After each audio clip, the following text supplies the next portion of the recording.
কিছুটা ওল সিদ্ধ আর একটা ডিম সিদ্ধ দিয়ে দুর্দান্ত স্বাদের একটা রেসিপি তোমাদের কাছে শেয়ার করলাম। প্রথমে আমি ওল সিদ্ধ আর ডিমটাকে একসাথেই ম্যাশ করে নেব।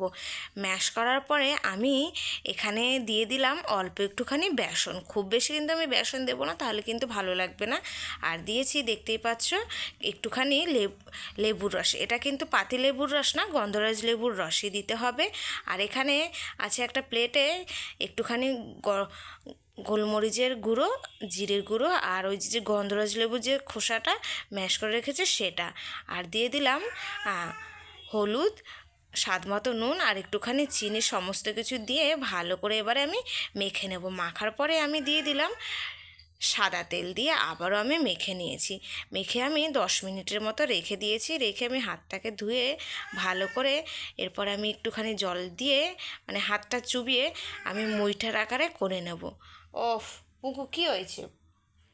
করার পরে এদিকে দেখো, আমি একটা প্লেটে আমি ওই যে গন্ধরাজ লেবুটা হালকা যে খোসাটা দেখতে পাচ্ছ ওটা আমি ম্যাশ করে রেখেছি। আর এখানে আমি মিক্সার গ্রাইন্ডে দিয়ে দিলাম একটুখানি আদা আর একটা মিডিয়াম সাইজের টমেটো আর 3-4 কোয়া রসুন আর ঝালের জন্য কাঁচা লঙ্কা দিয়ে ভালো করে পেস্ট করে নেবো। আর এদিকে আমি গ্যাসের উপর চাপিয়ে দিলাম প্যানটা ভালো করে, যে শুকিয়ে গেছে তখন আমি দিয়ে দিলাম সাদা তেল।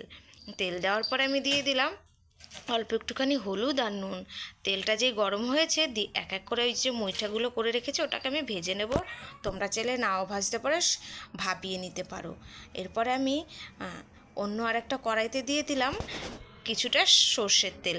তেলটা যে গরম হয়েছে আমি এক এক করে আমি একটুখানি ফোড়নে দিয়ে দিয়েছি 2টো এলাচ আর একটুখানি দারচিনি, লবঙ্গ আর একটুখানি জিরে। হ্যাঁ, যে একটুখানি স্মেলটা বেরিয়েছে তখন আমি আলুগুলো কেটে দিয়ে দিয়েছি।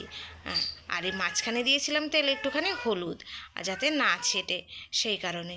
আলুটা যে ভাজা হয়েছে আমি দিয়ে দিলাম পেঁয়াজ। এখানে আমি একটা বড় দেখে পেঁয়াজ নিয়েছিলাম। পেঁয়াজটাকে ভালো করে লাল লাল করে ভেজে নেব। ভাজার পরে আমি দিয়েছি ওই যে পেস্টটা করে রেখেছিলাম সেই পেস্টটা দিয়ে একটুখানি নেড়ে চেড়ে নেবো। আর সকালবেলা বিশ্বাস করো আমার রান্নাঘরে এত রোদ ঢোকে কী বলবো। নেড়ে চেড়ে নেওয়ার পরে আমি দিয়ে দিলাম বেসিক যে মশলা, হলুদের গুঁড়ো, কাশ্মীরি লঙ্কার গুঁড়ো আর স্বাদের জন্য দিয়েছি নুন। আর দিলাম জিরে ধনের গুঁড়ো 1 চামচ দিয়ে ভালো করে এবারে আমি কষিয়ে নেবো। কষানোর আগে একটুখানি আমি দিয়েছিলাম ওই যে মিক্সার গ্রাইন্ডার ধুয়ে একটুখানি জল দিয়ে ভালো করে এবারে আমি কষিয়ে নিয়েছি বেশ কিছুক্ষণ। দেখতে পাচ্ছ কত সুন্দর লাল লাল হয়েছে। আর রান্নাঘরে এত রোদ ঢোকে কী বলবো তোমাদেরকে। হ্যাঁ, মানে কোনো কিছু যদি স্টিলের যদি নতুন কিছু হয় ওটা তো মানে চোখে লাগেই রোদের। আর যে মশলাটা কষানো হয়ে গেছে, কাঁচা গন্ধ চলে গেছে আর তেলটাও ছেড়ে দিয়েছে, তখন আমি পরিমাণ মতো জল দিয়ে দিয়েছি যাতে আলুটা সিদ্ধ হয়। এখানে আমি 1.5 গ্লাস জল দিয়েছি। জলটা দিয়ে একটুখানি নেড়ে ছেড়ে ঢাকা দিয়েছি। আর গ্যাসের ফ্লেমটা কিন্তু আমি হাইতেই করে দিয়েছি। হ্যাঁ, বেশ কিছুক্ষণ ঢাকা দেওয়ার পরে আমি ঢাকাটা তুলে দিয়ে দিলাম আবারও হাফ গন্ধরাজ লেবু। গন্ধরাজ লেবুর রসটা দিয়ে একটুখানি নেড়ে চেড়ে নিয়েছি।